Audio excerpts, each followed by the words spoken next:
Nay, nakapag-enroll na pala si Crisanto sa college. Makakapag-aral na siya? Oo anak. Sinamahan namin kanina para makita niya yung eskwelahang papasukan niya at para makabisan niya na rin ang magiging biyahe. Ako kaya, kailan po kaya ako makakapag-enroll ulit? Gusto ko na rin po kasi mag-aral eh. Ay, pasensya ka na anak. Hindi gaano malakas ang tindahan ngayon kaya hindi pa namin kayo kayang pag-aralin ng sabay. Siguro, ituloy mo na lang yung trabaho mo sa warehouse. Kung hihinto ka kasi sa trabaho, baka lalo tayong magipit. Alam mo namang yung sahod mo lang ang pinagkukunan natin ng mga bayarin sa bahay. Dahil yung kita namin sa negosyo, nakalaan para sa pag-aaral ni Crisanto, pati na rin sa puhunan. Sa tingin niyo po ba mag-aaral ng mabuti si Crisanto? Nung high school nga siya, ang dami niyang violations sa eskwelahang pinasukan namin Lagi nga siyang pinapatawag sa principal's office, di ba? Matagal na yon anak. Kaya nga siyang napili namin pag-aralin para matuto pa siya. Dahil gusto namin matutunan niyang tumayo sa sarili niyang mga paa at para matutunan din niya na patakbuhin ang negosyo natin balang araw. Ako po, ano po ang plano niyo sa akin? Siyempre, ikaw ang tutulong sa kapatid mo. Ikaw ang gagabay sa kanya kapag kailangan kanya. Ikaw ang magiging katuwang niya. Kaya bilang panganay, gawin mo kung ano ang nararapat. Ikaw na muna magtatrabaho. Tutal, kaya mo naman na. Ano pa nga ba? Taon 2009, Lingayen, Pangasinan. Hindi maiwasang malungkot ni Danica sa naging usapan nila ng ina habang tinutulungan niya ito sa paghahalo ng mga sangkap. Gumagawa kasi yun ng ube at leche flan para isama sa kanilang mga paninda bukas. Pero dahil sa mga sinabi ng kanyang ina, parang nawalan tuloy siya ng gana. Hindi nagtagal, nagpaalam na siyang may gagawin sa kanyang kwarto at itinigil na niya ang pagtulong sa kusina. Nagkulong na lamang ang dalaga sa silid at doon ibinuhos ang kanyang mga luha. Matagal na siyang nagtitiis sa hindi patas na trato sa kanila ng kanilang mga magulang. Mas pinapaboran nila ang kapatid niyan si Crisanto sa maraming bagay kesa sa kanya. Nauunawaan niya naman na siya ang panganay, siya ang mas matanda, kaya mas malaki ang responsibilidad niya sa kanilang pamilya. Pero hindi niya maiwasang mainggit sa kapatid dahil halos lahat ng gusto nito ay agad na ibinibigay ng kanilang nanay at tatay. Kapag may hiningi ito, kahit mahal, gagawan nila ng paraan para maibigay kaagad. At kapag nakagawa yon ng kasalanan, mabilis nilang pinapatawad. Pero kapag siya, laging isinasantabi ng mga yon ang kanyang gusto. Lagi siyang sinasabihan na magtrabaho na lang daw ng mabuti para mabili niya ang kanyang gustuhin. Kapag siya ang humiling, ang daming dahilan at pahirapan bago yun ibigay. Sa tuwing siya rin ang nakakagawa ng pagkakamali, mabilis magalit ang mga yon na parabang sobrang laki ng kanyang kasalanan. Mas maiintindihan pa sana niya kung mabait ang lalaki, kaya ito ang mas binibigyan ng atensyon. Pero sa katunayan, masama ang ugali noon. May pagkahambog, palaaway at nagwawala kapag hindi na pagbibigyan. Sobrang layo ng kanilang ugali sa isa't isa. Kung ano ang ikinabuti at ikinasipag niya, ganun naman ang ikinasama at ikinatamad ng lalaki. Kalalaki pa naman nitong tao, pero ganun yun kumilos at magsalita. Walang silbi, nakaasa lang sa magulang, mahilig magyabang kahit hindi naman pinaghirapan ang mga bagay na kanyang pag-aari, at hindi rin maganda ang opinyon dito ng ibang tao. Sa kabila ng lahat, yun pa rin ang mas pinapaboran ng kanilang mga magulang. Kaya naman, hindi niya maiwasang magtanim ng hinanakit sa kanyang dibdib. Pero sa huli, pinipilit na lang niyang intindihin at tanggapin ang sitwasyon. Siya na lang ang laging nagpapaubaya para hindi na lumaki pa ang gulo sa kanilang bahay. Kinabukasan, mag-isang nakaupo si Danica sa parke. Hinihintay niya ang kaibigang si Jomari dahil doon daw sila magkikita. May lalakarin kasi yung papeles at nais noong magpasama sa kanya. Habang naghihintay, may nahagip ang kanyang paningin sa di kalayuan. Umagaw sa kanyang pansin ang isang matandang babaeng nakatayo sa may poste. Hindi niya maiwasang magulat at kilabutan nang masilayan ang anyo noon. Malalim ang mga mata ng matanda at halos nakalubog na, pero halatang nakatitig pa rin sa kanya. May matalim yung ngiti sa mga labi na lubhang nakakakilabot tingnan. Pero ang mas sumindak sa kanya ay ang ahas na gumagapang sa leeg noon. Ilang sandali pa, dumating na rin si Jomari. Napalingon siya rito nang humarang na ito sa kanyang harapan at bumati. Nalito tuloy siya ng bahagya. Napabati siya ng matipid at sinubukan muling silipin ang matanda sa kinatatayuan noon. Pero laking gulat niya dahil wala na roon ang naturang babae. Mabilis naglaho. Nagtaka pa ang lalaki kung sino ang tinitingnan niya at napakaseryoso raw ng mukha ni Danica. Ngumiti na lamang siya rito at wala nang nagawa kundi ibaling ang kanyang atensyon. Kumusta naman kayo rito? Ayun, wala pa ring bago. Si Crisanto pa rin ang paborito ni nanay at tatay. Ano? Yung gagong pasaway na yun? Hindi pa pala nagbabago yun? Wala naman nagbago sa kanya mula pagkabata eh. Tsaka, huwag ka nang umasa na magbabago pa yon. Alam mo, kung ako lang ang kapatid nun, hindi uubra sa akin yun. Siguradong titino yun kapag natikman niyang kamao ko araw-araw. Ikaw naman, lagi namang suntukan na nasa isip mo eh. Hindi ka pa ba kontento nung magkasuntukan kayo dati? Bakit ako makukontento? Kung kinakailangan makipagsuntukan ako sa kanya ng paulit-ulit hanggang sa tumino ang utak niya, gagawin ko. Hayaan mo na. Ilang beses ko na rin siyang sinabihan at pinaliwanagan, pero lagi niyang minamasama ang mga sinasabi ko sa kanya. Ngayon, parang nawawalan na rin ako ng ganang gabayan pa siya gaya ng laging binibilin sa akin ni natatay. Hinahayaan ko na lang siya magkamali sa sarili niya mga gawi sa buhay para pagdating ng karma, doon niya malalaman ang lahat-lahat. Ba't mo pa hihintayin ng karma niya kung pwede namang ikaw ang magbigay nun?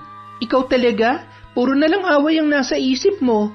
Hindi ako pala away gaya mo, no? Oo, galit ako sa kapatid ko pero hindi ko kaya manakit gaya ng ginagawa mo sa mga pinsan mo. E di, lalo lang ako napasama na tatay. Alam mo nang siyang paborito nun eh. Tapos sasaktan ko pa siya. Kung sa bagay, tama ka. Nako, halika na nga. Alis na tayo at baka abutan pa tayo ng mahabang pila dun sa lakad ko. Siya nga pala, Jomari. May gusto sana akong sabihin sa'yo. Ano yun? Kanina kasi, may nakita ko dyan sa bandang likod mo. Ha? Ano? Saan? Doon sa may poste, may nakita akong matandang babae. Malalim yung mga mata niya, nakakatakot yung ngiti. Tapos parang meron siyang ahas sa balikat niya. Seryoso? Yun talaga nakita mo? Oo, bakit? Saka, bakit ganyan ang reaksyon mo? Kilala mo ba yung matandang yon? Hindi lang kilala. Kinatatakutan namin siyang lahat. Grabe naman yon. Ano bang meron sa kanya? Multo ba yon?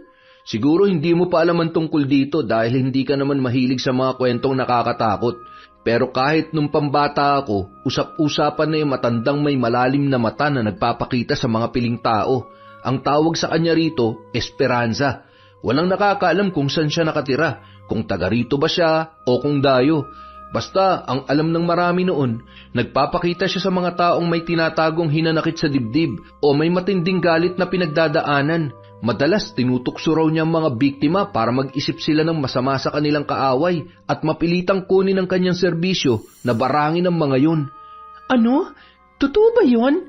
Yan ang kwento sa akin ng nanay ko, pero nakapagtataka lang. Sobrang tagal na ng kwentong yun eh. Bata pa ako nung huli kong marinig ang pangalan niya. Ang alam ko, matagal na siyang hindi nagpapakita. Akala nga namin, natahimik na sa kung saang dimensyon eh. Kaya nakakagulat na nakita mo pala siya. Ibig sabihin ba niyan, May tinatago kang matinding galit sa puso mo? Ano pa nga ba? Napag-usapan na nga natin kanina tungkol dyan, diba? Naku, Danica, mag-iingat ka dahil sa oras na magpakita si Esperanza sa'yo, hindi ka niya titigilan hanggat hindi niya nakukuha ang gusto niya. Palalalimin niyang galit sa puso mo hanggang sa ikaw mismong humiling sa kanya na barangin ang kaaway mo para magamit niya ulit ang kanyang kapangyarihan. Ano bang dapat kong gawin para mawala siya sa buhay ko? Kung matatanggal mong hinanakit ngayon sa dibdib mo, mawawalan din siya ng kapit sa'yo. Ganon? Alam mo naman ang sitwasyon ko, diba? Imposibleng mawala ang galit dito sa puso ko, lalo na't araw-araw ko nabubwisit sa Crisanto na yan. Yan na nga bang sinasabi ko Mukhang masyadong matindi ang galit dyan sa puso mo kaya nabuhay siyang muli. Anong gusto mong gawin ko? Magpatawad na lang?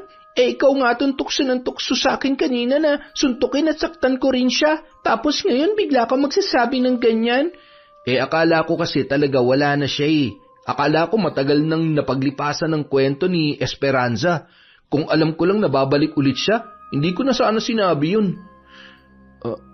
Alam mo, mabuti pa umalis na tayo. Baka umaaligid siya ngayon dito at nakikinig sa atin. Halika na. Hindi nagtagal. Umalis na sina Danica sa lugar na yon. Iniwan na lang din niya sa upuan ang inuming binili para sa kanya ni Jomar matapos niyang maubos yon. Habang naglalakad sila papalayo, muli siyang napasulyap sa paligid. Sinubukan niyang hanapin ang mahiwagang matanda pero hindi niya na yon nahagilap pa. Araw ng linggo. Walang pasok ang dalaga sa trabaho kaya hindi na muna siya bumangon ng maaga sa kanyang kama. Itinulog na lang muna niya ang lahat para makapagpahinga rin sa dami ng gawain na tinapos sa trabaho. Nang maisipan niyang bumangon ng tanghali, wala na ang kapatid sa bahay. Hindi niya alam kung saan yun nagpunta kaya mag-isa na lang siyang kumilos sa kanilang bahay. Nagsaing, nagluto ng ulam at naglinis, gaya ng lagi niyang ginagawa tuwing maiiwan siya ng mag-isa. Ngunit pagsapit ng gabi, hindi niya inaasahan ang pangyayari. Kasamang umuwi ng kanilang magulang si Crisanto, akay-akay nila yon. Lasing na naman ang kanyang kapatid at may bakas pa ng suka sa kanyang damit. Pagkatapos nilang maihigayon sa sofa, sa kanya naman isinisi ng kanyang mga magulang ang nangyari. Ano ba naman yan, Danica? Bakit hindi mo binantayan ang kapatid mo? Niyaya tuloy makipag-inuman dun sa kabilang bayan. Ayan, napaaway pa. Kung hindi pa kami ni Gawiroong kanina, hindi namin malalaman na nandoon siya. Oo nga naman, Danica. Bakit hindi mo siya sinamahan? Nay naman, anong gusto niyong gawin ko? Samahan ko siya habang nagiinom siya? Tama ba yun?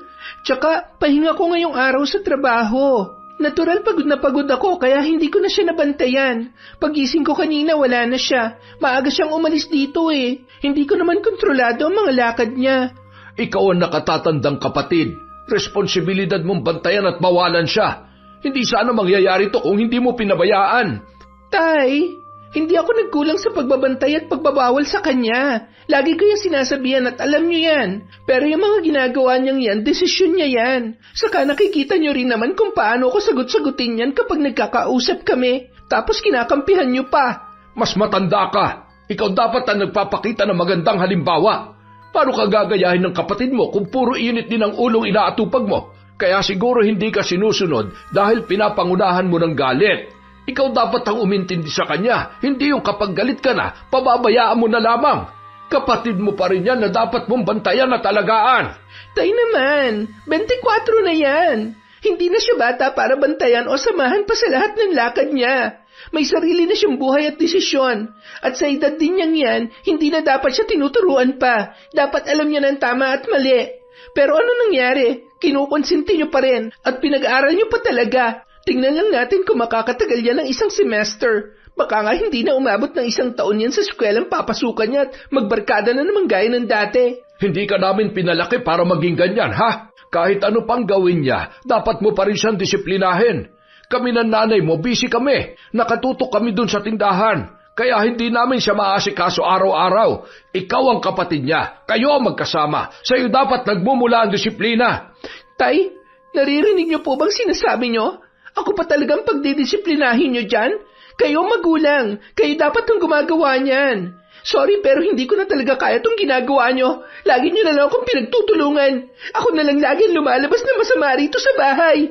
Hoy, Danica! Saan ka pupunta? Hoy! Hindi na natiis ni Danica ang sinasabi ng kanyang mga magulang. Napilitan na siyang lumabas ng bahay at doon inilabas niya na rin ang kanyang luha. Sobrang lakas ng kanyang pag-iyak. Mabuti na lamang at wala ng tao sa paligid kaya wala nang nakakita o nakarinig sa kanya. Nang medyo makalayo na at nakahanap ng upuan, doon siya pumwesto at nagpatuloy sa pagtangis. Ngunit ilang sandali pa, bigla siyang nakaramdam ng malamig na kamay na humawak sa kanyang balikat. Bahagya siyang nagulat. Paglingon niya rito, nasilayan niyang muli ang matanda na may malalim na mga mata at malalim na ngiti. Si Esperanza. Nanigas ang katawan ni Danica sa takot pero agad siyang sinenyasan ng matanda na huwag maramdaman yun. Saka yun naglakad at umupo sa kanyang tabi. Huwag kang matakot, iha. Naiintindihan kong nararamdaman mo. Alam kong pinagdadaanan mo, kaya sige lang, umiyak ka lang dyan. Ilabas mo lang ang iyong hinanakit at sama ng loob. Sino po kayo? Ako ang kaibigan ng lahat ng mga taong may matinding pinagdaraanan. Alam kong hindi pa tayo magkakilala, pero huwag kang mahihiyang magsabi sa akin kung ano ang dahilan ng iyong pagtatangis. Tutulungan kita sa abot ng aking makakaya. Hindi niyo ako matutulungan. Masyadong mabigat ang problema ko. Mas matutulungan kita kapag mas mabigat ang iyong problema. Kaya magsabi ka lamang sa akin, iha. Ano ba ang dahilan ng paglabas ng luha sa iyong mga mata? Sino nagpaiyak sa iyo? Sino ang nananakit sa iyo? Pasensya na po, pero wala po talaga akong gana makipag-usap ngayon. Gusto ko po muna mapag-isa. Ikaw ang bahala, pero tandaan mo, hindi ako mawawala sa tabi mo. Kapag kailangan mo na ako, tawagin mo lamang ang pangalan ko at ako ay agad na darating. Hindi niya na sinagot pa ang sinabing yon ng matanda. Itinuloy na lang niya ang pag-iyak at saglit na pumikit. Pagdilat ng kanyang mga mata, nagulat siya dahil wala na ang matanda sa kanyang tabi. Nang lingunin niya ang paligid, wala rin siyang nakita na pwede noong daanan para mawala yun ng ganoon kabilis. Muli na namang ginapangan ng kilabot ang kanyang katawan, kaya kahit ayaw pa sana niyang umuwi, napilitan na siyang tumayo roon at naglakad papunta sa kanilang bahay. Hindi niya alam kung bakit bigla na lang siyang kinilabutan nung mga sandaling yun. Dahil doon, pansamantala niyang nakalimutan ang galit sa kanyang dibdib. Isang araw, maagang lumabas si Danica mula sa trabaho dahil half-day lang daw sila dulot ng holiday. Pero sa halip na umuwi, dumiretso siya sa kanilang tindahan sa bayan ng Lingayen at tumulong sa kanyang mga magulang sa pagtitinda. Pagdating doon, ang tatay bayani lang niya ang kanyang inabutan. Ayon sa kanyang ama, may biniling mga sangkap at gamit ang kanyang ina sa kabilang bayan. Kaya naman, habang nagbabantay sila at wala pang masyadong tao, hindi niya na napigilang itanong ang bumabagabag sa kanyang isipan. Tay, kilala niyo po ba yung Esperanza? Esperanza? Nabanggit lang sa akin ni Jo Marie. may kilala po ba kayong Esperanza dito? Yung matandang nagpapakita raw sa mga piling tao? Ah, si Esperanza. Oo, kilala ko siya. Bakit? Bakit wala yata kayo nabanggit tungkol sa kanya nung mga bata pa kami ni Crisanto? Ngayon ko lang kasi narinig ang pangalan niya eh. At ngayon ko lang din nalaman ang tungkol sa kwento niya nung mabanggit sa akin ni Jo Marie. Paano? Matagal na siyang hindi nagpapakita at nanggugulo rito. Kaya kasabay ng pagkawala niya ang pagkalimot na rin namin sa lahat ng tungkol sa kanya. Di ayaw nga namin siyang mabanggit o mapag-usapan noon dahil sa paniniwalang lalo raw siyang lalapit sa iyo kapag inalala mo pa ang pangalan niya. Bakit naman po kailangang kalimutan at hindi banggitin ang pangalan niya? Dahil masama siyang tao. Isa siyang mapanuksong mambabarang. Naghahanap siya ng mga tao na puno ng galit sa katawan at gagamitin niya ang taong yun para saktan ang mga kaaway nito sa masaklap na paraan, pero walang mabuti sa pananakit ng kapwa. At kapag tinanggap mo ang kahit na ano sa mga alok niya, para mo na rin sinangla ang kaluluwa mo kay Satanas. Ganoon siya kalala. Ganon po ba? Kaya pala. Bakit mo pala siya bigla nabanggit? Nakita mo ba siya? Ako? Ay, hindi po. Hindi Nabanggit nga lang sa akin ni Jo Marie. Bigla lang kasi niya yun naalala habang nagkukwentuhan kami. Mabuti naman kung ganon. Karaniwan daw kasi ng mga nakakakita sa kanya yung may tinatagong galit sa kanilang kapwa. Yung hindi marunong magpatawad. Yun ang ginagamit at tinutukso niya para mapasailalim sa kanyang kapangyarihan. Multo na lang po ba yung Esperanza na yon? O buhay pa? Sa pagkakaalam namin, buhay siya. Pero walang nakakaalam kung saan siya nakatira. May mga usap-usapan pa nga na nakakubli lang daw ang tahanan niya sa paligid. Hindi raw ito makikita ng pangkaraniwang mata. Ganon daw kalakas ang kanyang kapangyarihan. Kaya niyang magbigay ng tagabulag sa mga taong ayaw niyang makakita sa kanya. Kaya po pala. Nakakatakot nga naman talaga siya kung ganon. Ay. Nakahinga ng maluwag si Danica. Mabuti na lang hindi nadulas ang kanyang dila. Hindi niya sinabi na totoong may itinatanim nga siyang matinding galit sa kanyang puso dahil sa patuloy na pagkampi ng mga ito sa kanyang kapatid na pasaway at masamaang ugali. Mukhang nagsisimula ng magbaga ang matagal niya ng kinikimkim sa kanyang dibdib, kaya muli nitong nagising ang nilalang na matagal nang nananahimik. At ang mas nakakatakot pa, hindi rin pala ito isang kaluluwa o elemento, gaya ng kumpirmasyon ng kanyang ama. Isa rin itong buhay na tao, kagaya nila, kaya lalo siyang kinilabutan, lalo na nang maalala ang gabi na nakausap niya yun. Isang gabi, naghahanda ng matulog si Danica dahil maaga pa ang pasok niya kinabukasan. Pagkatapos niyang makapagbihis ng pantulog, inayos na niya ang kanyang mga unan at kumot. Ngunit nang mapalingon siya sa bintana, laking gulat niya nang masilayan doon si Esperanza. Nakatayo sa labas ng bahay at matatanaw ang kalahati ng katawan noon na nakasilip sa kanya. Bahagyang nakamulagat ang malalim nitong mga mata at nakaguhit muli sa mga labi ang matatalim na ngiti. Hindi kinaya ni Danica ang takot. Agad niyang tinakpan ng kurtina ang mga bintana saka dali-daling lumabas ng kwarto. Kahit inaantok, napilitan siyang manatili ng ilang oras sa kanilang sala. Sinindihan niya lahat ng ilaw at binuksan din ang TV saka tinodo ang volume para lang mapaglabanan ang kanyang takot. Mag-isa lang siya sa bahay nung mga oras na yun, kaya wala siyang ibang malapitan. Habang nakikiramdam sa paligid, muli na naman siyang ginulat ng katok sa pinto. Nag-aalangan pa siyang buksan yun dahil baka ang matanda na naman ang magpakita sa kanya. Pero nang marinig ang sigaw ng kanyang kapatid, doon lang humupa ang kanyang takot at dali-dali yung binuksan.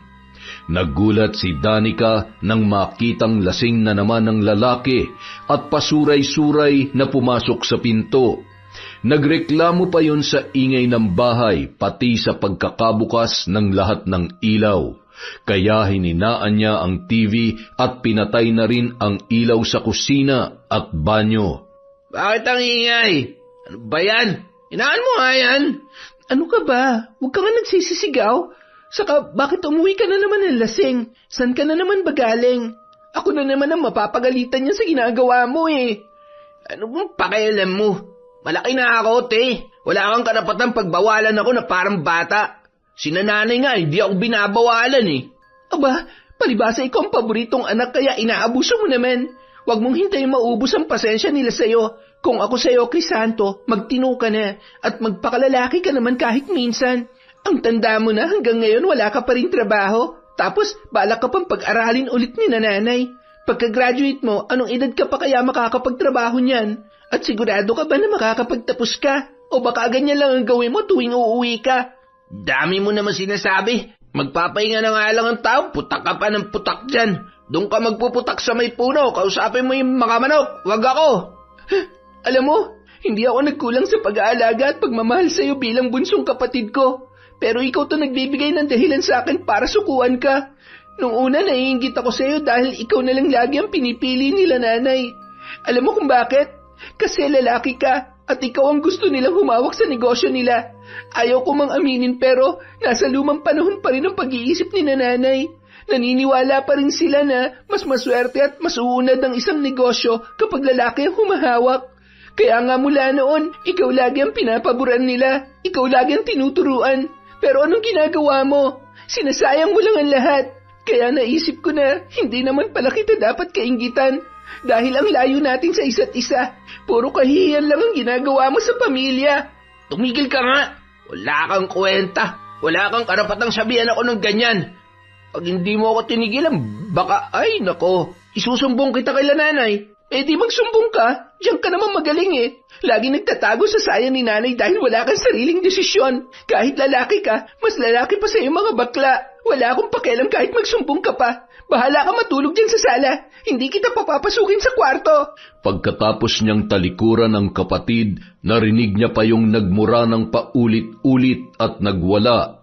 Pero wala na siyang pakialam sa sinasabi noon. Sinara niya na lang ang pintuan at umupo sa tabi ng kama at doon umiyak. Masyado nang masama ang loob niya para isipin pa ang pwedeng mangyari. Kahit ano ang kanyang gawin, siya pa rin naman ang pagagalitan. Oras na makarating muli ito sa kanilang magulang.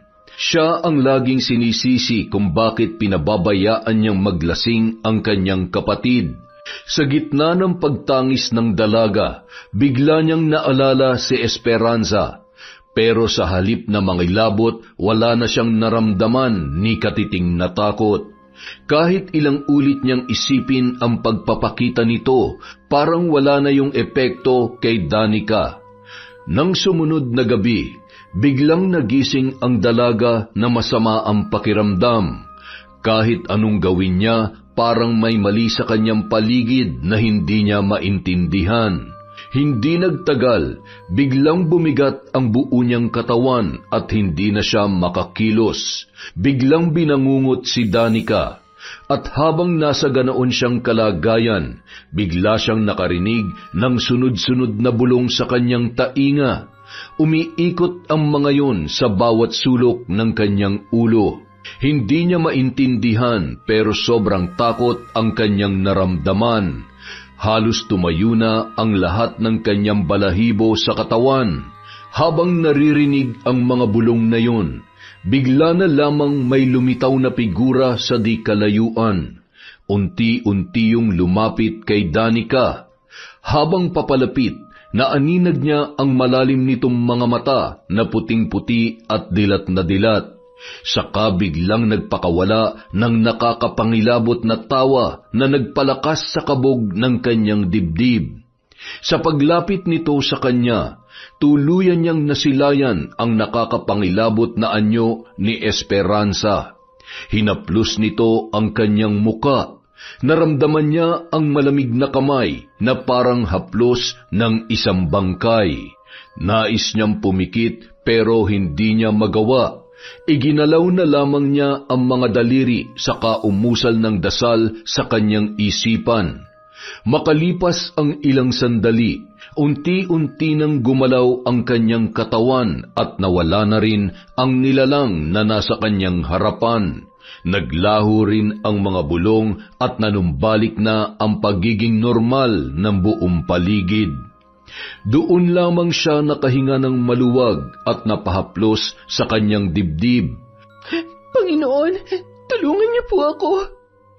Ilayo niyo po ako sa tukso at kababalaghan. Huwag niyo pong hayaang lamunin ako ng galit at ng kadiliman. Isang araw, muling nagkita sina Danica at Jomari sa bayan. Siya naman ang nagpasama rito dahil gusto niya ng makakausap. May lakad sana ang lalaki pero pinilit nitong samahan pa rin siya para lang marinig ang kanyang mga problema. Danica, walang ibang paraan para maputol ang kapit sa iyo ni Esperanza. Hanggat may galit yan sa puso mo, lagi siya magpapakita sa iyo.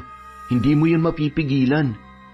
Alam ko, ang gusto ko sana mangyari ay kung paano ba mawawala ang galit ko sa kanila. Hindi ko na kasi kaya ang pagtrato sa akin ni Crisanto. At sobrang bigat na rin sa akin ang ginagawang pagkonsinti ni nanay at tatay sa kanya. Wala na talaga akong kakampi sa bahay. Araw-araw, umuuwi ako na naiilang, lalo na kapag nakikita ko na kinakausap nila na maayos si Crisanto kahit puro kalokohan lang ang ginagawa. Samantalang ako, lagi na lang sinisinghalan. Ang gusto ko lang naman ay maging patas ang turing nila sa amin. Tingin ko, ang paraan lang para mawala ang galit na yan ay subukan mong bumukod ng tirahan. Kapag wala ka na dyan sa bahay nyo, baka mas lumuwag ng isip mo. At kapag hindi ka na laging nakikita ng mga magulang mo, baka doon nila maisip ang halaga mo sa kanila. Kaya mo bang mawalay sa kanila? Kung kaya lang ng bulsa ko, matagal ko nang ginawa yan. Pero saktong-sakto lang talaga yung sweldo ko sa mga bayarin sa bahay eh. Kapag umalis ako, kailangan ko pa magbayad ng renta ng apartment buwan-buwan. Hindi ko na kayang pagsabayin lahat yon. Kung meron lang sana ako mga kamag-anak na matutuluyan eh. Kaya lang wala. Halos lahat kasi sila, mga ka-close ni nanay. At kapag sinubukan kong lumipat sa kanila, sigurado magtatakam mga yon at magsusumbong pa kay nanay. Ay, kung maluwag lang talaga yung bahay namin, doon na muna kita patitirahin eh. Ang problema, 10 kami nakatira doon. Siksikan kapag natutulog. Ayoko namang maranasan mo yung ganong hirap. Tapos, wala rin akong mga kakilala na pwede mong tuluyan. Pasusungit din kasi yung mga kamag-anak namin eh. Kaya nga sa tingin ko, hindi ko talaga matatakasan yung Esperanza na sinasabi nyo. Hanggat alam niya may galit ako, patuloy niya akong lalapitan. Huwag ka mag-alala, Danica. Magtatanong-tanong ako sa mga kakilala ko sa ibang probinsya. Baka sakaling makahanap tayo ng albularyo o antingero na pwede makatulong sa'yo. Yung pwedeng magbigay ng proteksyon sa'yo laban sa mga mambabarang. Hindi ko lang alam kung magiging epektibo yun, pero walang masama kung susubukan. Salamat, Jomari. Salamat talaga at palagi kang nandyan. Nang sumunod na araw, naabutan ni Danica si Crisanto na nagwawala sa kanilang bahay habang inaawat ng kanilang mga magulang. Agad niyang inilapag ang bag sa isang tabi at tumulong din sa pag-awat sa kanyang kapatid. Hoy! Ano ka ba, Crisanto? Ano ba nangyayari't nagwawala ka na naman? Pati si nanay tinutulak mo na. Si nanay ang pagsabihan mo na malaki na ako, kaya hindi niya ako pwedeng ikulong dito. Nay, tay, ano ba nangyayari dyan? Gusto niya na raw kasing bumukod, anak. Gusto raw niyang magsama na sila ng kasintahan niya sa iisang bubong. Kaso ayaw pa talaga namin siyang umalis dito dahil hindi namin kaya. Mga wala pala kayong kwenta eh. Aanak-anak kayo tapos hindi niyo ako kayang suportahan? Anak, huwag ka namang ganyan. May usapan na tayo, di ba? Mag-aaral ka na ulit sa susunod na buwan, papasok ka na. Kung itatanan mo yung babaeng yon, paano na yung pag-aaral mo? Ayoko na nga, di ba? Si ate na lang ang pag-aralin nyo. Total atat na atat naman yan makabalik sa eskwela. Ako ayoko na! Ayoko na! Buwisit na buhay to! Anak, tama na! Pakiusap, tama na! Pwede ba, Crisanto? Huwag ka nga magsisigaw at magbasag ng mga gamit dyan. Yun lang palang iniiyak-iyak mo eh. Aawayan at babastusin mo pa si nanay at tatay para lang dyan. Ang lakas naman ng loob mong bumukod at magtanan. Bakit? Marunong ka na bang kumilos? Marunong ka na ba maglaba, magluto o magsaing? Nakakahiya naman sa babaeng itatanan mo. Ano na lang ang sasabihin niya kapag nakilala niya ng tunay mong pagkatao? Gabi-gabing umuuwi ng lasing, magulang pa ang naglalaban ng brief mo, tapos wala pang alam dahil puro bulak-bul ang ginagawa mo nun sa eskwela. Hindi ka ba naaawa sa magiging buhay ng girlfriend mo kapag nagsama na kayo sa iisang bubong? Mahiya ka naman. Ayusin mo muna ang sarili mo bago ka mandamay ng ibang tao. Pwede ba tumigil kang buwisit ka? Tama na yan, Crisanto. Huwag mo susuntukin ang ate mo. Matuto kang rumispeto ng babae. Isa pa yung problema sa iyo eh. Kung ako nga na sarili mong kapatid, kaya mong suntukin. At kung sinanay rin na nagagawa mong itulak ng ganyan, paano pa kaya ang girlfriend mo? Anong pagmamaltrato kaya ang dadanasin niya sa'yo kapag ikaw na nakasama niya? Kawawang nilalang. Hoy, huwag kang maggaling-galingan dito ah. Kung wala kang matinong sasabihin, umalis ka sa harapan ko. Mga walang kwenta kayong lahat. Crisanto! Crisanto! Saan ka pupunta? Pabayaan niyo na siya, Tay. Hayaan niyo siyang gawin ang gusto niya. Para kapag nagkamali siya, malaman niyang hinahanap niya. Ikaw naman kasi Bakit kasi pinagsalitaan mo ng gano'n ang kapatid mo? Sana kinausap mo na lang na maayos. Naglayas tuloy. Talaga, Nay? Ako na naman na may kasalanan. Kayo na nga itong binabastos sa tinutulak-tulak niya. Kung hindi pa ako dumating, baka basag na lahat ng gamit natin dito. Gawain ba naman tinong tao yan? Kita niyo naman itong ginawa niya sa bahay, daig pang dinaanan ng bagyo sa dami ng natumbang gamit. Baka nga hindi lang alak ang bisyo na ni. Baka gumagamit na yun ang pinagbabawal na gamot, tapos ipagtatanggol niyo pa rin sa halip na pagalitan para matuto. May punto naman ang nanay mo. Bakit kasi kailangan mo pa magsalita ng ganoon? Alam mo na nga mainit ang ulo ni Bunso ay sasabayan mo pa. Paano kanya igagalang kung palagi mo siyang gaganyanin? Tay, hanggang ngayon ba magbubulag-bulagan pa rin kayo? Harap-harapan niyo na kanyong sinisigawan at binabastos. Baka naman pwedeng pakinggan niyo ako kahit ngayon lang. Kung hindi ko siya sasabihan ng ganon, paano niya malalaman na mali ang ginagawa niya? Huwag naman sana ganyan, Tay. Sa inyong mga magulang dapat nagsisimula ang disiplina. Totoo naman ang sinabi ko Talaga namang hindi pa kayang tumayo ni Crisanto sa sarili niyang mga paa tapos magtatanan siya ng babae. Hindi naman sa ayaw ko. Inaalala ko lang din yung babae pag nagkataon. Ayokong kamuhian niya rin ang kapatid ko kapag nalaman niya ang tunay na ugali ni Crisanto. Kahit na, sa susunod, kahit anong dabog o sigaw ng kapatid mo, manahimik ka na lang. Kunin mo loob niya para makinig siya sa'yo. Huwag mo sabayan ang init ng ulo niya para hindi kayo nag-aaway. Kung hindi niyo babaguhin yan, huwag na kayong umasa na matututo pa siya. Sana lang hindi niyo pagsisihan ang ginagawa niyong pag-spoil sa kanya. Ayoko na lang po magsalita. Bahala kayo. Gawin niyo kung anong gusto niyo. Sa labis na sama ng loob, nagkulong na lang sa kwarto si Danica at muling umiyak ng tahimik. Hindi niya na kinakaya ang mga nangyayari sa kanilang bahay. Hindi niya na alam kung saan siya lulugar. At habang tumatangis, bigla niyang naramdaman ang malakas na ihip ng hangin mula sa bintana. Parang may ibinubulong yon sa kanyang tainga. Paglingon niya sa bintana, napamulat siya sa gulat na masilayan muli si Esperanza sa loob ng kanilang bakuran. Nakangisi yun, malaki ang pagkakabuka ng mga mata at matalim ang pagkakatitig sa kanya. Muling napapikit ang dalaga at tinapik ng mga palad ang kanyang muka. Isang gabi, naabutan ni Danica si Crisanto. Nagluluto yon ng pritong itlog. Sumaglit siya sa kanyang kwarto para magbihis ng pambahay. Sa kanyang paglabas, nilapitan niya ang kanyang kapatid. Kahit labag sa kalooban, sinubukan pa rin niyang sundin ang payo ng mga magulang na kunin ang loob nito sa mahinahong pananalita. Sa pagbabaka sakali na lumambot pa ang puso nito sa kanya. Crisanto, galit ka pa ba sa akin? Anong problema mo? Gusto lang sana kitang makausap tungkol dun sa nangyari nung nakaraan. Gusto ko sana humingi ng sorry sa'yo kasi may mga nasabi akong masasakit na salita. Pasensya ka na ha. Pagod lang ang ate mo nung oras na yon, pero payag naman akong bumukod ka. Kung sa ganung paraan mo gustong matuto, sino ba naman ako para pigilan ka, di ba? Basta kaya lang nila nanay. Tsaka gusto ko lang tanungin kung kaya mo na ba talaga? O baka nape-pressure ka lang sa kanya? Ang gusto ko lang din naman, pag-isipan mo na mabuti ang mga desisyon mo sa buhay para hindi ka magsisi sa huli. Yun lang naman ang sakin. Hindi ko kailangan ng payo mo. Malaki na ako. Kaya ko magdesisyon sa sarili ko. Naiintindihan ko, pero sana naman, wag mo nang sisigawan ulit ng ganun si nanay at tatay. Tumatanda na sila, Crisanto. Hindi habang panahon kasama natin sila. Kaya sana, habang nandito pa sila, mahalin mo rin sila para hindi masayang yung pagmamahal nila sa'yo. Ayoko na yung ginagawa nila sa akin. Gusto ko nang bumukod at mamuhay mag-isa. Lalo lang akong walang nalalaman dahil kinukulong nila ako dito lagi. Yun naman pala eh. Kung yan ang gusto mo, kausapin mo sila na maayos. Sabihin mo sa kanila na gusto mo nang bumukod para masubukan ang kakayahan at kapalaran mo. Papayag naman ang mga yon. Basta sincere ka at hindi mo sila pagdadabugan. Tutulungan ka pa rin naman nila. Pati na rin ako, kahit nasa malayo ka. Kaya sana, mapatawad mo na ako. Patawarin mo na si ate please. Magbati na tayo at tutulungan kitang kausapin si nanay tungkol dyan. Nang sa ganon, makabukod ka na rin sa lalong madaling panahon. Ano, gusto mo ba?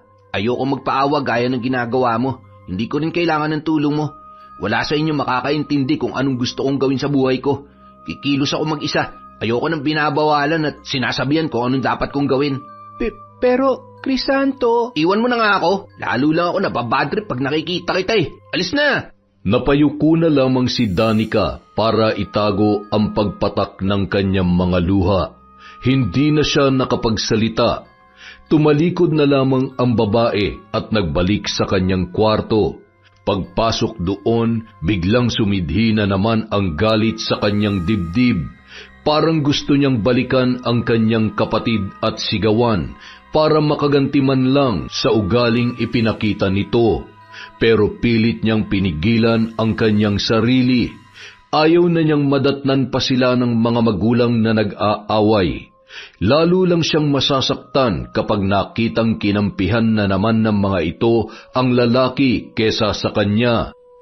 Isang araw, pasado 4:00 ng hapon, break time ni Danica sa trabaho. Naisipan niya mag-CR bago lumabas para magmerienda. Pagpasok pa lang niya sa loob ng cubicle, biglang umuga ang pintuan. Napalingon siya sa paligid. Nagulat na masilayan si Esperanza na nakasilip sa taas habang kinakalabog ang pinto. Matalim na naman ang pagkakatitig sa kanya ng matandang babae. Hindi na kinaya ni Danica ang naramdamang takot. Napaupo siya sa inidoro kahit hindi pa nakakapagbaba ng pantalon. Saka umiyak ng tahimik habang tinatakpan ng mga palad ang kanyang muka. Muli siyang umusal ng dasal sa kanyang isip habang naririnig sa kanyang tainga ang nakakapangilabot na bulong ng matanda.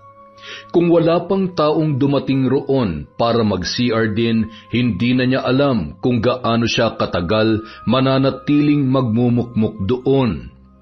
Habang tumatagal, ramdam niyang palakas ng palakas ang kapit ni Esperansang mambabarang sa kanya.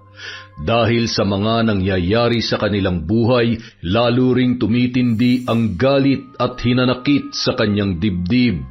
Mas dumalas na rin ang pagpapakita ng matandang babae kay Danica. Kung dati sumusulpot lang yon sa labas ng bahay at sa kanyang panaginip, ngayon nagpapakita na rin yon maging sa pampublikong lugar pati na rin sa kanyang trabaho.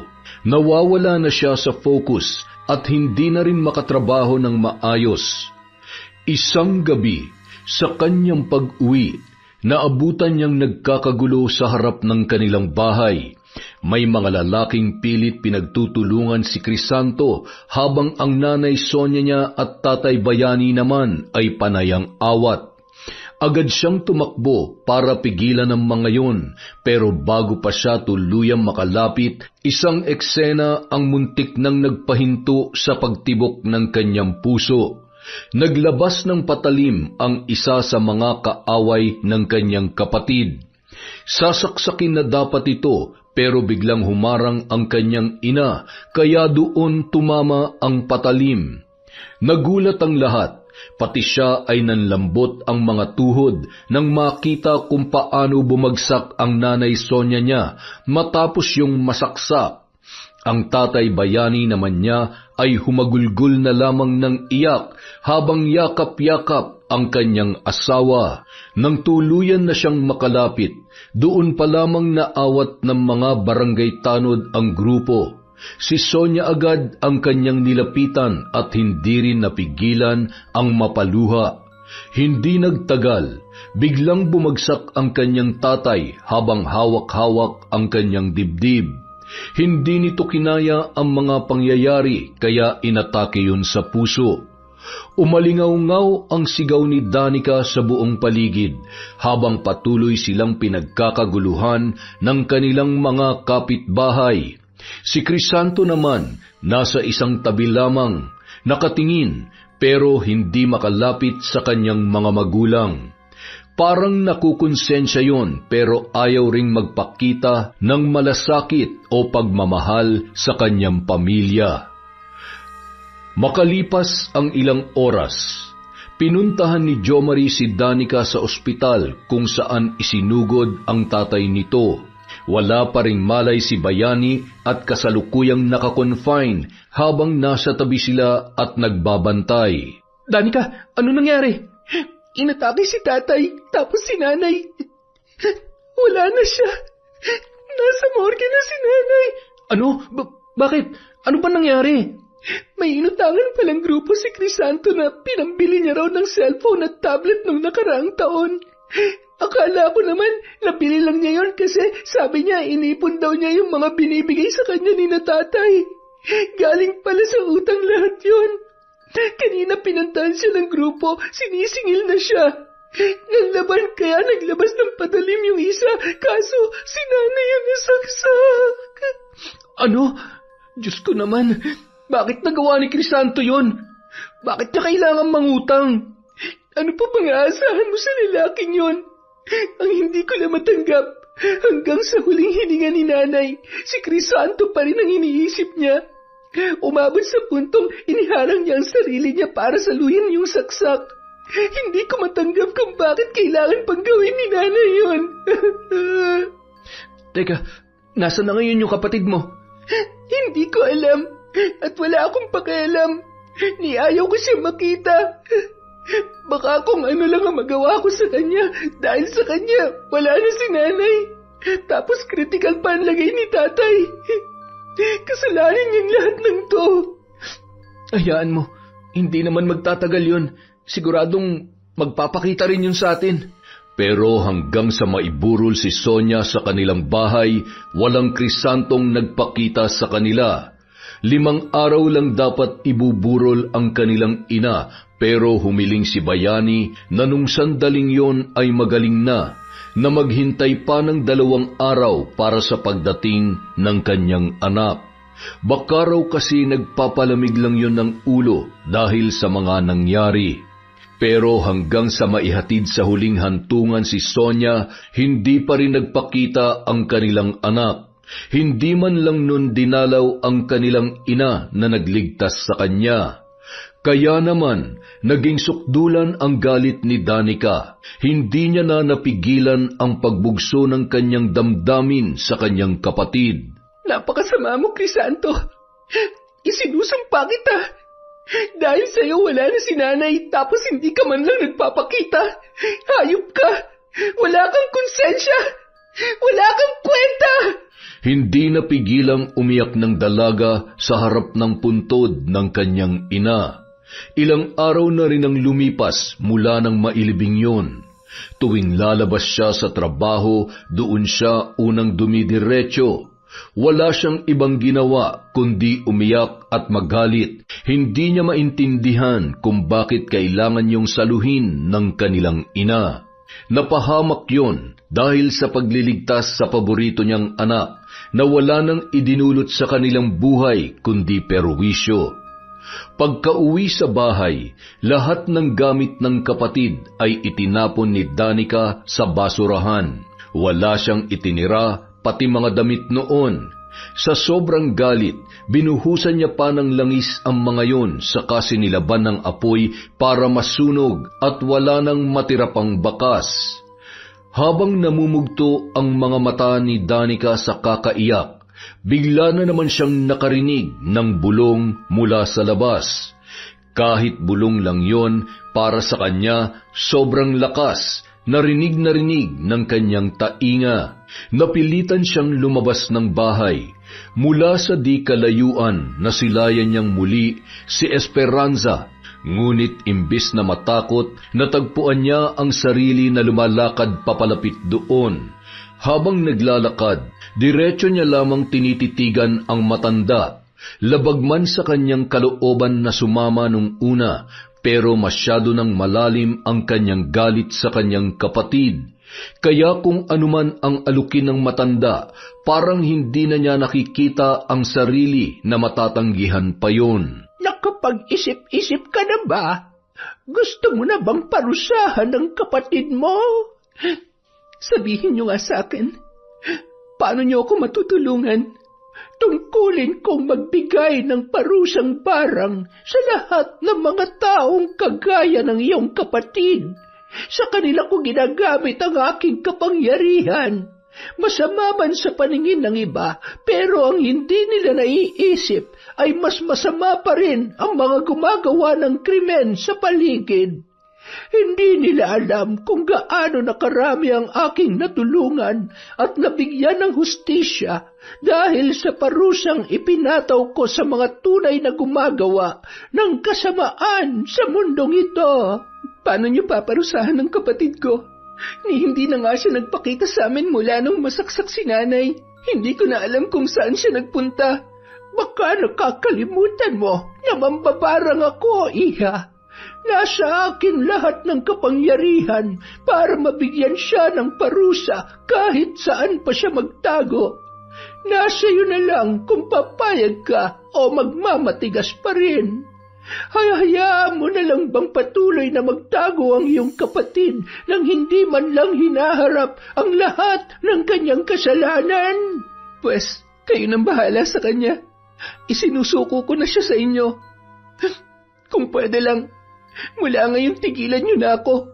Hindi pa pwede, iha. Nais mo na kitang isama sa aking tahanan para makita mo rin ang proseso kung paano ako magbigay ng parusa. Tahanan? Pagkahinto nila sa paglalakad, nagulat na lamang si Danica sa kanyang nakita. Isang luma at maliit na bahay ang kanyang natunghayan sa gitna ng kakahuyan. Gawa yun sa kahoy, may maliit na bakuran sa gilid at may malaking puno sa bandang kaliwa na may kakaibang disenyo. Ngayon lang siya nakakita ng ganoong uri ng puno. Hindi maipaliwanag ni Danica ang itsura noon, basta kakaiba at napakalaki. Ha? May bahay pala rito? Akala ko bakanting lote lang to na matagal nang hindi natatayuan ng kahit anong gusali. Puro mga damo lang to noon na. Gaya nga ng mga narinig mong kwento tungkol sa akin. Walang nakakaalam kung saan ako nakatira dahil ikinukubli ko ito sa paningin ng lahat. Ang hinahayaan ko lang makapasok at makakita rito ay ang mga taong aking tinutulungan, kagaya mo. Bukod sa mambabarang, ano pa po ba talaga kayo? Buhay ka pa ba? Multo ka na lang ba na nakikita ko? Hindi ako multo, iha. Buhay na buhay ako. Kita mo itong manikang ito? Ito ang ginagamit ko para magpakita sa iyo. Ipinapakita nito sa iyong isip ang aking diwa upang maghatid ng mensahe at tulungan kang mapabilis ang iyong desisyon. Mga sinaunang mambabarang lang ang may ganitong kakayahan. Ano tong mga nasa loob ng bahay mo? Yan ang aking mga kagamitan sa pambabarang. Narito ang bote na lalagyan ng mga hayop at insektong ginagamit kong kasangkapan. At narito naman ang mga lumang libro, kandila, manika, karayom at ang mga kahoy na aking ginagamit sa ritual at proseso. Sa sumunod na mga tagpo, biglang nagulat si Danica sa nilalang na kanyang nakita sa likuran. Isa yung lalaking kuba na kulubot ang muka at may malaking peklat. Kung hindi pa yun nagsalita at bumati sa kanila, mapagkakamalan niyang halimaw yun na alaga ng matanda. Sino siya? Siya ang aking pamangkin mula sa Capiz. Isinama ko siya rito para may kasama ako. Siya ang lumalabas para kumuha ng lahat ng aking mga kakailanganin. Pero sa tuwing tatapak siya sa bahay na ito, nawawala na rin siya sa paningin ng mga tao.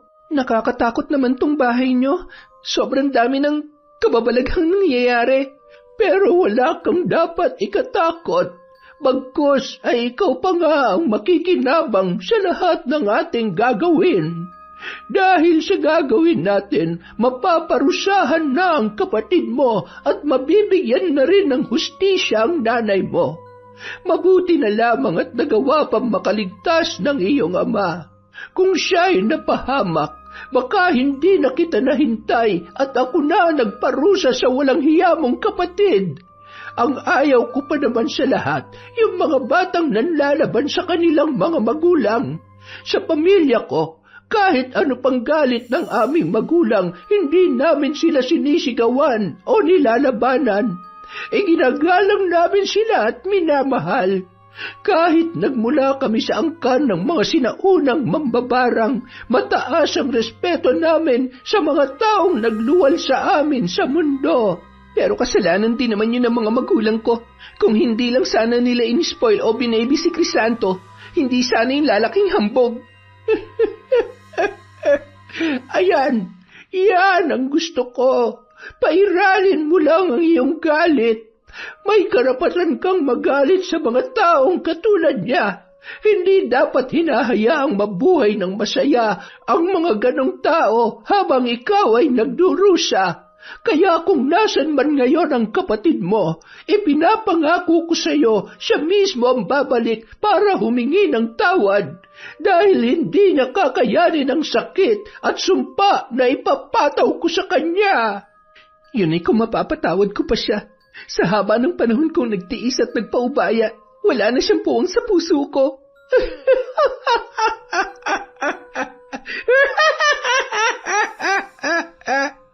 Pagsapit ng kabilugan ng buwan, ipinakita sa kanya ni Esperanza ang espesyal na parusa na ipapataw nito kay Crisanto. Wala man ang lalaki, mabuti na lang may litrato siya nito sa kanyang pitaka.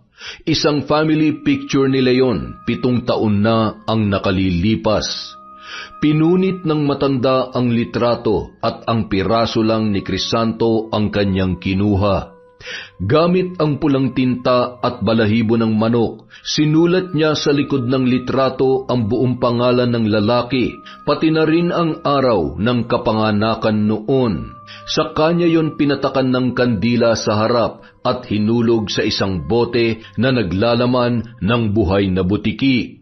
Pagkatapos yung dasalan ni Esperanza ng Latin, tinusok niya ng karayom ang sariling daliri at pinatakan ang loob ng bote. Pagkatapos ay binuhusan yun ng tubig mula sa palayok. Maya-maya pa, naglabas yun ng itim na pulbura mula sa kanyang bulsa. Nang ibudbud yun ng matanda sa loob ng bote, nakita ni Danica kung paano nalusaw ng ganoon kabilis ang katawan ng butiki habang lumulutang naman sa gitna ang litrato ng kanyang kapatid. Isinara ng matanda ang bote, pagkatapos ay lumabas sila at ibinaon yun malapit sa kakaibang puno sa gilid ng bahay. Makalipas ang ilang saglit, bumunot ang matanda ng isang piraso ng mahabang dahon mula sa puno at ibinigay sa kanya. Ano pong gagawin ko rito? Itago mo. Itatago ko?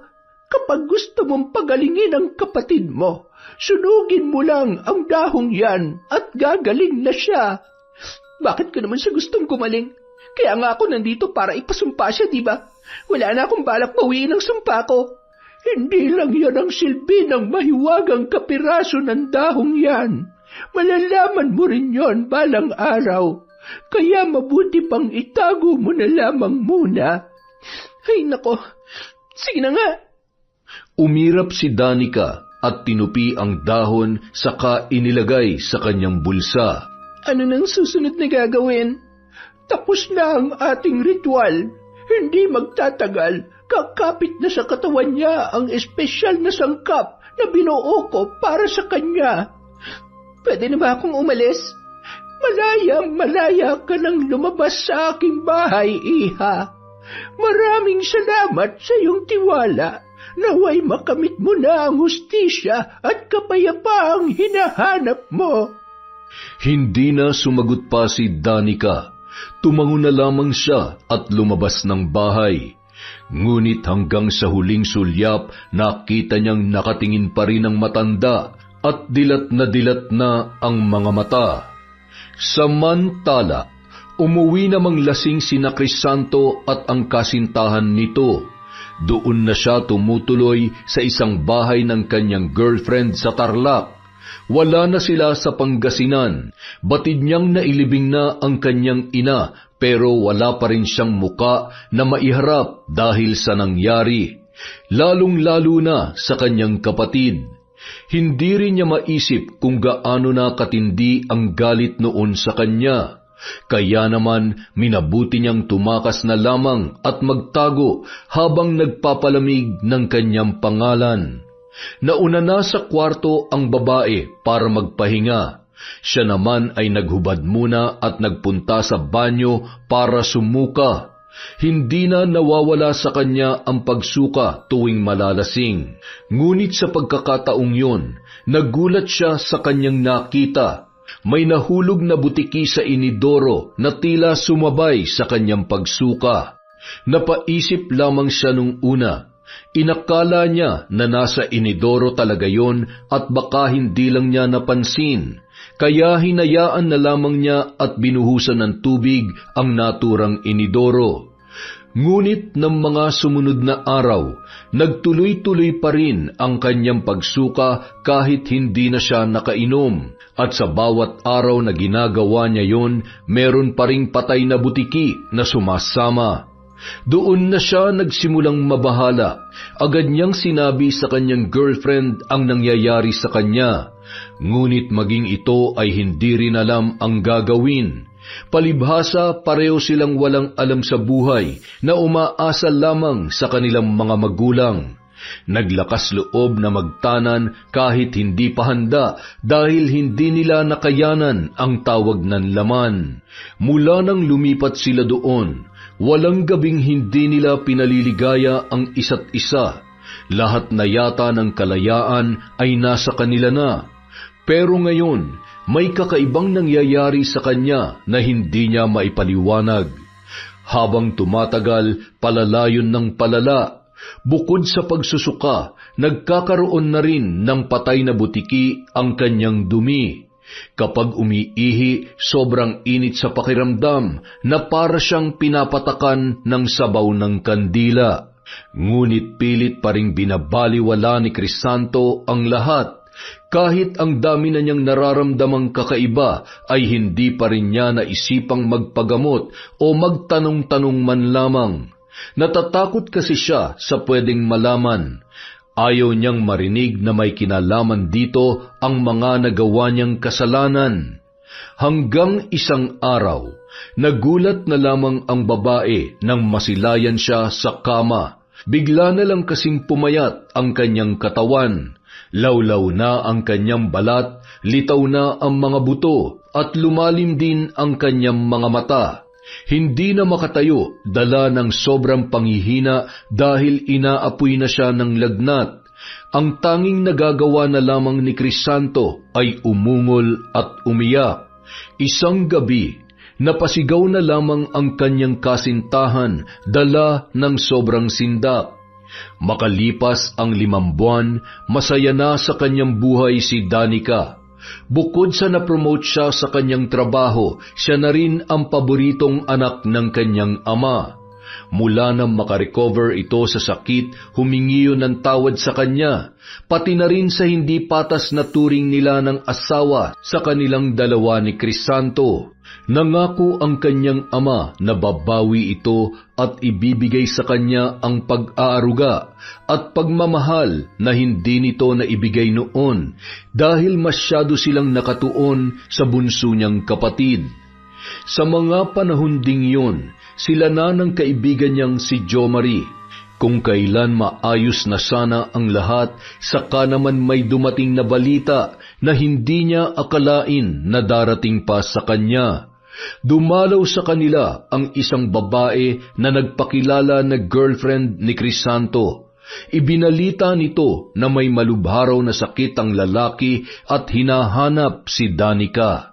Hindi siya makapaniwala sa narinig. Agad siyang napalingon sa loob ng kanilang bahay.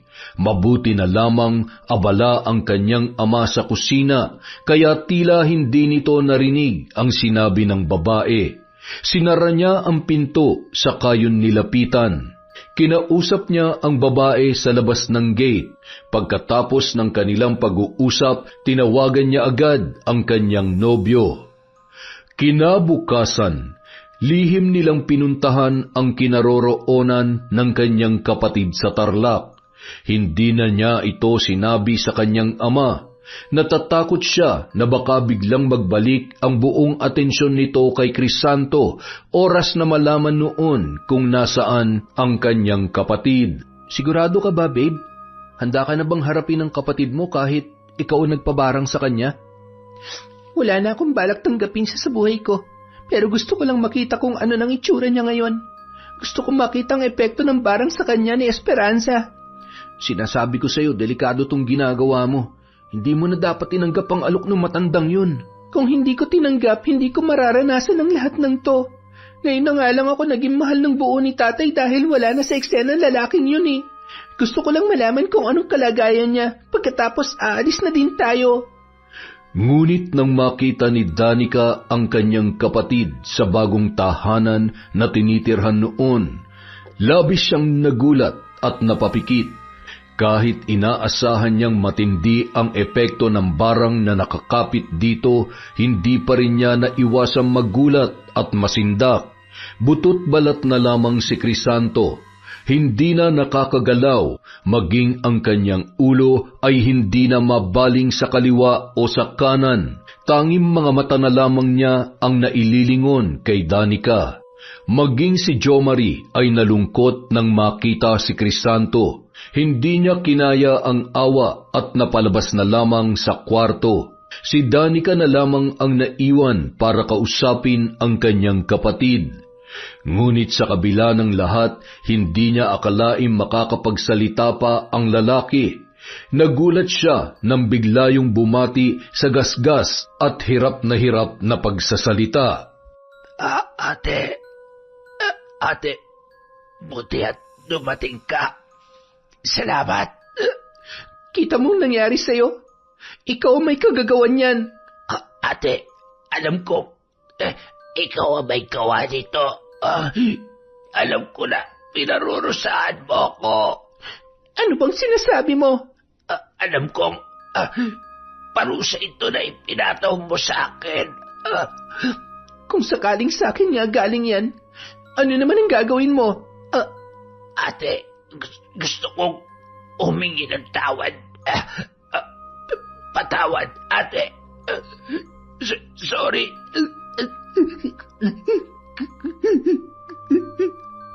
Pati si Danica hindi na napigilang mapaiyak. Kahit malaki ang galit niya sa kapatid, bigla pa rin siyang tinablan nang makita ang paraan nito ng pag-iyak. Kitang-kita niya sa mga luhang yun na hindi niya na talaga kaya ang mga nangyayari at tila malaki pa ang kagustuhan nitong mabuhay. Sorry, ate. Sorry sa lahat ng kasalanan ko. Sorry kung inabuso kong pagmamahal sa akin ni na tatay at nanay. Sorry sa lahat-lahat. Alam ko mahirap, Pero sana mapatawad mo pa ako. Hindi ka man lang dumalaw sa burol ni nanay. Hanggang sa mailibing siya, wala ka. Siya nagligtas sa buhay mo. Siya ang dahilan kung bakit hanggang ngayon nandito ka pa rin sa mundo. Alam ko, ate, nung mga panahong nakaratay ako dito, lagi ako nagdarasal. Pinagdarasal ko si nanay. Paulit-ulit din akong humingi ng tawad sa kanya, pati sa Diyos. Alam ko mabigat ang kasalanan ko sa inyo, ate, pero parang ayoko pa mamatay. Gusto ko pa mabuhay at magbago, ate. Gusto ko pa maituwid ang pagkakamali ko. Sana matulungan mo ako. Hindi na naman nakapagsalita si Danica. Pati siya ay nahawa na sa malakas na pag-iyak ng kanyang kapatid. Napasandal na lang siya sa isang tabi at humawak sa dibdib. Hindi niya akalain na tatamaan siya ng ganoong emosyon. Akala niya habang buhay na nakabalot sa kanyang puso ang kanyang galit kay Crisanto. Ang ipinagtataka niya ay kung bakit tila biglang lumalambot ang kanyang puso nung mga sandaling yun. Sa huli, matapos ang mahabang pag-iisip, nagdesisyon si Danica na bawiin ang sumpa. Kinuha niya sa kanyang bag ang nakatuping dahon na ibinigay ng matanda, sa kanya yun sinunog sa likod ng bahay. Makalipas lang ang ilang araw, unti-unti nang nagbalik sa normal si Crisanto. Bigla na lamang yung gumaling. Dahil doon, isinama niya na yun pauwi. Tuwang-tuwa rin ang kanilang tatay bayani nang masilayan ang kanyang bunsong kapatid. Pero sa pagkakataong yun, muli yung nangako na magiging pantay na ang turing sa kanilang dalawa at wala nang lalamang sa kanyang pagmamahal. Ngunit sa pag-aakala ni Danica na tapos na ang lahat, nagulat siya sa biglaang nangyari. Habang naliligo, bigla na lamang may lumabas na insekto sa inidoro at paglingon niya sa maliit na bintana sa itaas, laking gulat niya nang makitang nakasilip muli ang dilat na mga mata ni Esperanza. Napasigaw siya sa takot at napalabas ng banyo kahit hindi pa tapos magbanlaw ng kanyang katawan. Mula nung araw na yon, sunod-sunod na muli ang pagpapakita sa kanya ng matanda, sa trabaho, sa pampublikong lugar, sa paligid ng kanilang bahay at maging sa pagtulog niya ay dinadalaw siya nito sa kanyang panaginip. At sa bawat pagtulog niya, tila nagtatangkayong lukubin siya at paslangin. Isang gabi, muli niya itong napanaginipan. Nasa loob daw siya ng kabaong na punong-puno ng mga insekto. At habang pinagpipiestahan siya ng mga yun, dumungaw raw ang matanda sa kanya na maladyablo na ang muka.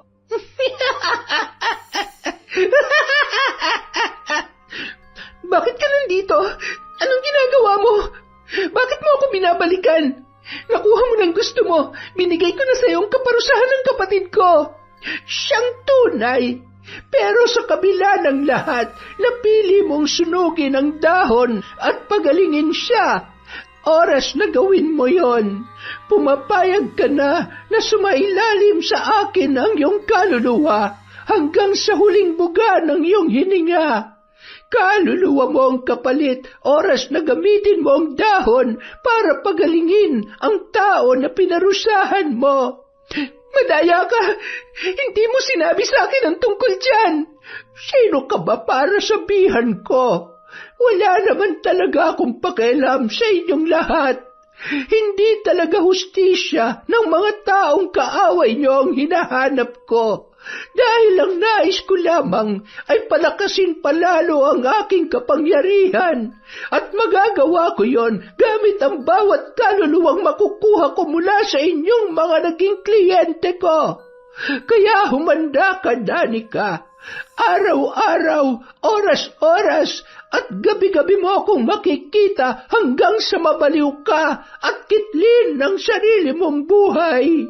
Sa ganoong paraan ka lang tuluyang makakabayad sa akin sa ginawa ko para sa iyo. Hindi! Hindi! Mula nang magising si Danica sa panaginip na yon, hindi na natahimik ang kanyang buhay. Araw-araw, gabi-gabi siyang dinadalaw ni Esperanza. Bukod sa panaginip kung saan-saan niya na rin ito nakikita. Gumagapang sa ilalim ng kama, lamesa, lumalabas sa aparador at sumusunod sa kanya kahit saan siya magpunta.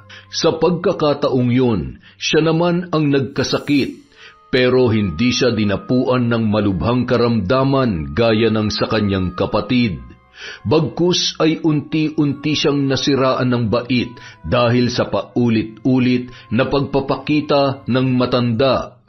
Umabot sa punto na hindi na siya nakapasok sa trabaho at itinali na rin siya sa kama para lang hindi makawala. Nananakit na rin siya sa tuwing makakakita ng mga tao na hindi niya kilala.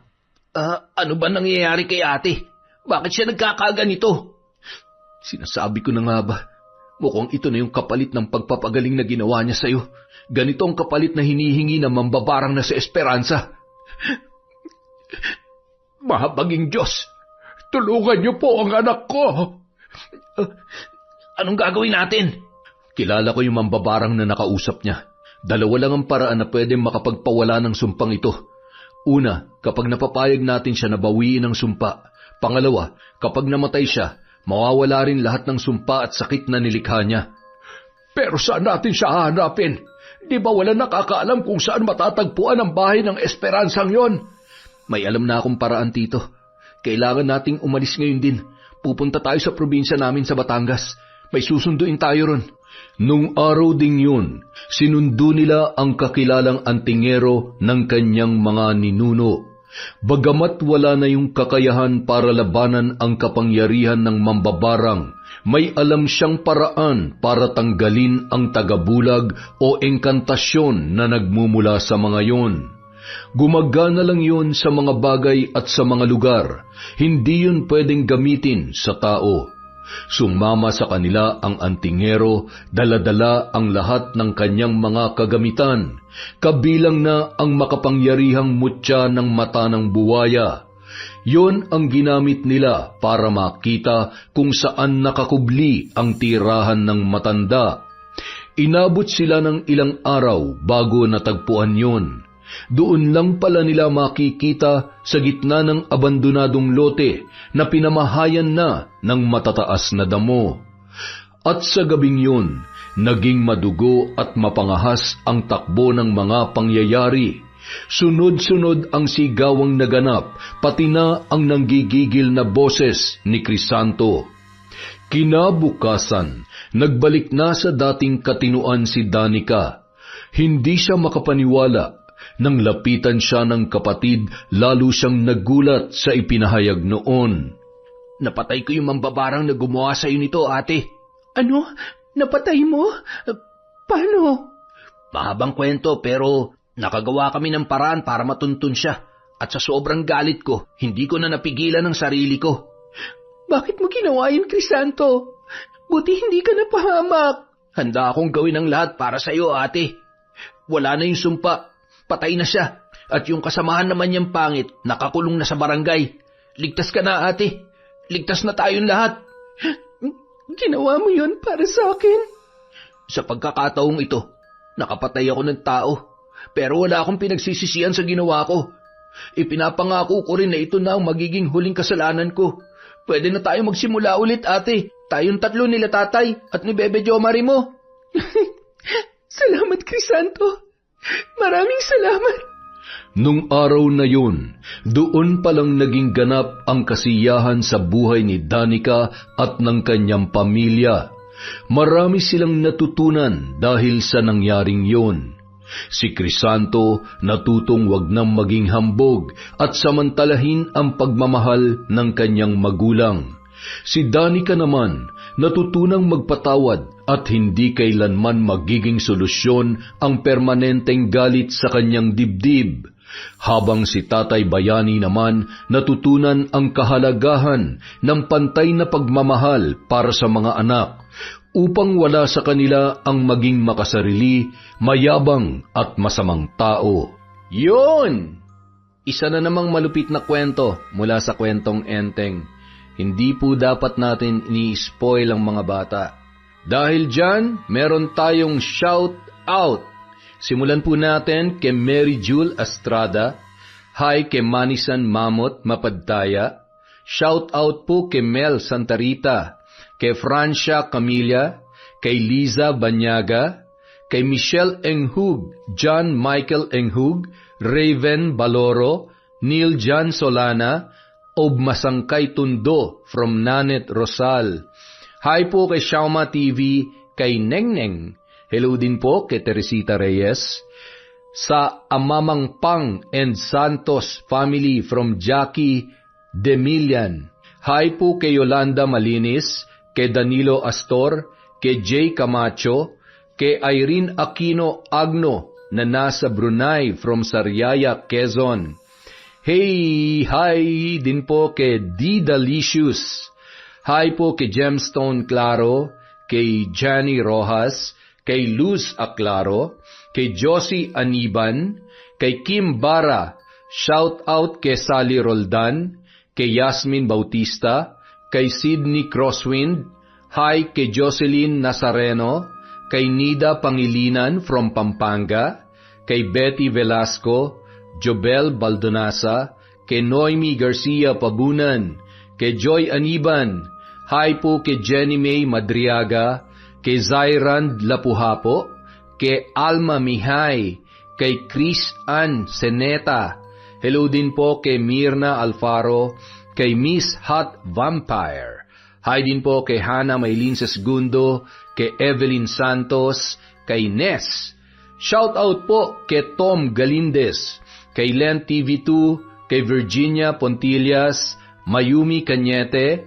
Angelina Ignacio, kay Miss Dairen, kay May Oliero, kay Eileen, hello din po kay Beth Mercado, kay Baby Dang Cordero, kay Shara Marie Hipulan, kay Ruby 41 SG, kay Jerlyn Arbado, kay Riza Alberca, kay Jingjing De Castro, Jackie Nabarosa, hi po kay Dylen Serinas from Azucena, Serinas, shout out po kay Miss Maura, kay Ernie Jolingo, kay Emma Gaper, kay Sam Escobar, kay Billy Ray, Jenny May at Ray Buendia from Lucy Buendia. Shout out po kay Cherry Mukbanger ASMR, kay Charlene Gumansing, kay Marian Garcia, kay May Peña, kay Sofia Moralio, kay Ami Viray, kay Yana Marie Respicio, kay Regan Machico, Jang Nancy, hi po kay Jade Creo, kay Liza Agodo, kay Elsa Havina, kay Maria Jeline Canto, Pamela Allen, shout out po kay Norsen TV, kay Richard Rivera, Hayashi Megan, Estelita Bagares, Angeline Asnilo, at kay Heli Borja. Merry Christmas po sa inyong lahat. Last upload po siguro natin to before mag-Christmas. Kaya, ngayon pa lang, Merry Christmas na sa lahat. Maraming salamat sa walang sawang pagsuporta sa kwentong Enteng.